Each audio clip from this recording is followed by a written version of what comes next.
നമസ്കാരം. എൻ്റെ സ്ഥാനത്ത് മമ്മൂട്ടിയോ മോഹൻലാലോ ആയിരുന്നെങ്കിൽ അവർ ഇങ്ങനെ പെരുമാറുമായിരുന്നു. അതുല്യ കലാകാരനായിരുന്ന കലാഭവൻ മണി ഒരിക്കൽ കേരളീയ പൊതുസമൂഹത്തോട് നെഞ്ചു പൊട്ടി ചോദിച്ച ചോദ്യമാണിത്.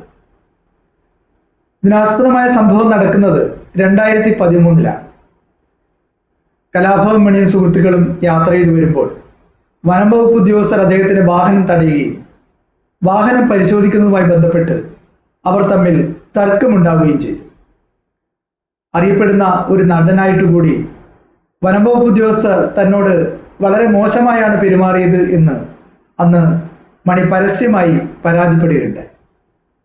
അപ്പോഴാണ് മണി ഇങ്ങനെ ഒരു ചോദ്യം ഉന്നയിച്ചത്. കലാഭവൻ മണി തങ്ങളെ ആക്രമിക്കുകയായിരുന്നു എന്നുള്ള വനംവകുപ്പ് ഉദ്യോഗസ്ഥരുടെ പരാതിയിൽ അദ്ദേഹത്തിനെതിരെ കേസെടുക്കുകയും പിന്നീട് അദ്ദേഹം പോലീസിൽ ഹാജരായി ജാമ്യം എടുക്കുകയും ഉണ്ടായി. അന്ന് യഥാർത്ഥത്തിൽ അവിടെ എന്താണ് സംഭവിച്ചത് എന്ന കാര്യത്തിൽ വ്യക്തതയില്ലെങ്കിലും അന്ന് മണി ഉന്നയിച്ച ആ ചോദ്യം വളരെ പ്രസക്തമായിരുന്നു. പിന്നീട് ഉയർന്നു വന്ന ചില കേസുകൾ തീർച്ചയായും ആ ചോദ്യത്തിൻ്റെ പ്രസക്തി വർദ്ധിപ്പിക്കുന്നുണ്ട് എന്നുള്ളതും നമുക്ക് ഇന്നറിയാം. സാമൂഹികവും ജാതീയവുമായ വേർതിരിവുകൾ അത് അനുഭവിക്കുന്നവരിൽ കടുത്ത അപകർഷതാബോധവും സാമൂഹ്യമായ ഉൾവലിവും സൃഷ്ടിക്കുന്നു എന്നുള്ളത് ഒരു വസ്തുതയാണ്.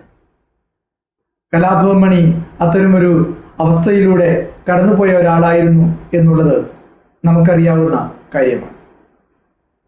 സമൂഹത്തിൻ്റെ താഴെത്തട്ടിൽ നിന്ന് ഉയർന്നു വന്ന ഒരാളെന്ന നിലയിൽ മലയാള സിനിമ തന്നോട് കാണിച്ച വേർതിരിവിൽ മണി വേദനിച്ചിരുന്നു എന്ന് പറയപ്പെടുന്നു.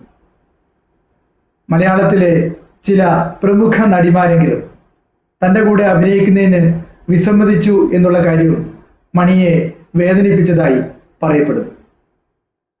യഥാർത്ഥത്തിൽ മണി അന്ന് ഉന്നയിച്ച ആ ചോദ്യം കേരളീയ പൊതുസമൂഹത്തിൻ്റെ നെഞ്ചിൽ തറക്കേണ്ടതായിരുന്നു. എന്നാൽ നമ്മൾ ആ ചോദ്യം കൗശലപൂർവ്വം അവഗണിക്കുകയും മണി ഉന്നയിച്ച ആ വിഷയം ബോധപൂർവം തമസ്കരിക്കുകയും ചെയ്തു. കേരളത്തിലെ സാംസ്കാരിക നായകരും ബുദ്ധിജീവികളുമൊന്നും മണിയെ ഉന്നയിച്ച ആ വിഷയം ഏറ്റെടുക്കുന്നതിന് മുന്നോട്ട് വന്നില്ല എന്നുള്ളതും ഒരു വസ്തുതയാണ്. മണിയുടെ അവസാന കാലത്ത് അദ്ദേഹം തൻ്റെ പാടിയിൽ ഒതുങ്ങിക്കഴിഞ്ഞിരുന്ന സമയത്ത് മണിയെ പൂർണ്ണമായും ചേർത്ത് പിടിക്കുന്നതിന് മലയാള സിനിമാ ലോകം തയ്യാറായില്ല എന്നുള്ളതും ഒരു വസ്തുതയാണ്. മണിയുടെ ശവസംസ്കാരം ഔദ്യോഗിക ബഹുമതികളോടുകൂടി നടത്തിയെങ്കിലും മണി ജീവിച്ചിരുന്ന കാലത്തും മരണശേഷവും കേരളം അദ്ദേഹത്തോട് പൂർണ്ണമായും നീതി ചെയ്തോ എന്നുള്ള കാര്യം തീർച്ചയായും ചർച്ച ചെയ്യപ്പെടേണ്ട ഒരു വിഷയമാണ്.